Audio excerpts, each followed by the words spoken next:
Hey everyone, would you like to know what the spring market's going to be like in real estate in the Pacific Northwest? Of course you would. Otherwise, you wouldn't be tuned into this. My name's Gary Nims. I'm with Windermere Real Estate, the Gary Nims group there. Without further ado, I'm going to share my screen and we are going to prognosticate. I like that word. We're going to predict the future. So here we go. What you're going to see here, we're going to talk about the spring market. We're going to talk about the east side. We're also going to talk about Seattle in just a minute, okay?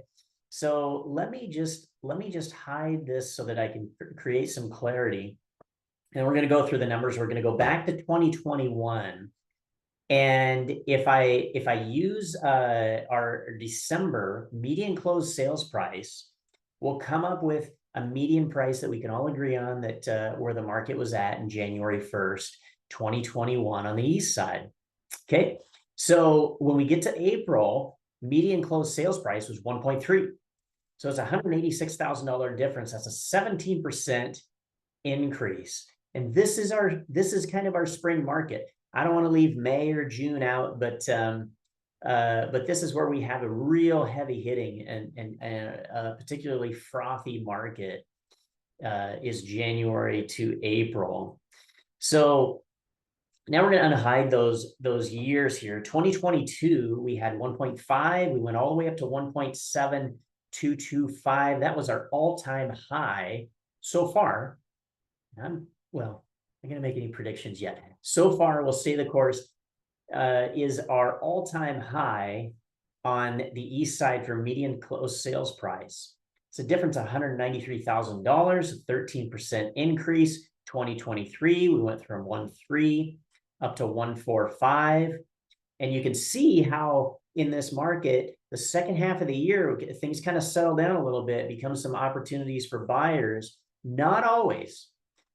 Historically, but in the last couple of years, we've had a little bit of steam or a little bit of air that lets out of the balloon.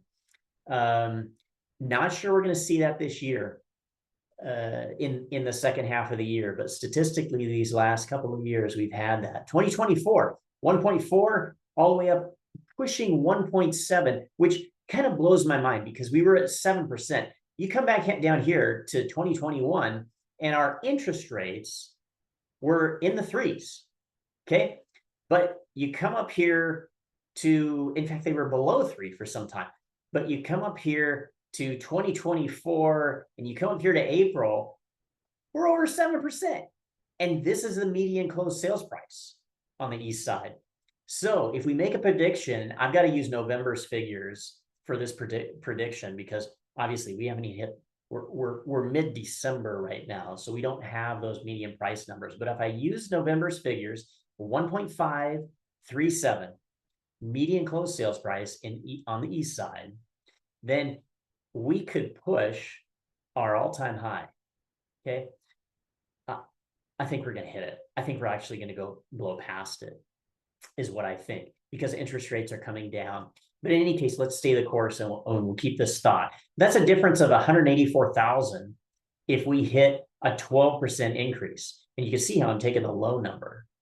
Okay, that's a $46,000 per month increase in median closed sales price. Now let's take a look at Seattle. Let's see if there's any corollaries that we could find here. Okay, so we got 2021, 816 to 946, $130,000 median price increase in Seattle proper. 16% increase. We got a 16% increase for 2022, 23. Not so much. We were mostly flat that year, 2023. So if I take 14% here, we got 2024. I don't want to skip over that, 18% increase. So if I take an average, you can see how I've just done an average here, okay? 14%, and I project that, and I use these November figures of $1.2 million for median closed sales price in Seattle proper. April, we'd be at 114. We'd be at $137,000 increase from January 1st to April's monthly median closed sales price. That's a $34,000 increase per month, 14% increase. Okay, so there's your spring market kind of update. So we want to, when we're talking about seasonality, this can affect you in many different ways.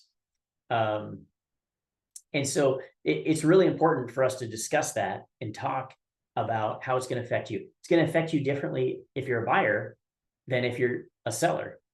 It's going to affect you differently if you're a buyer and a seller.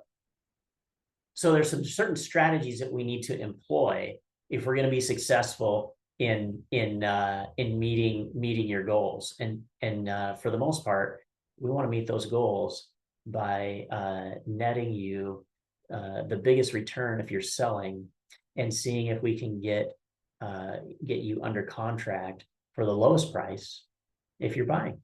Hey, thanks for watching.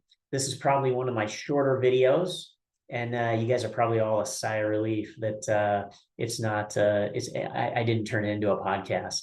All right, if you have any questions, feel free to reach out. You guys know the number. You can find my email. Ask your friends, and we will connect. And I'm wishing you guys a really great Christmas. All right, take care. Bye-bye.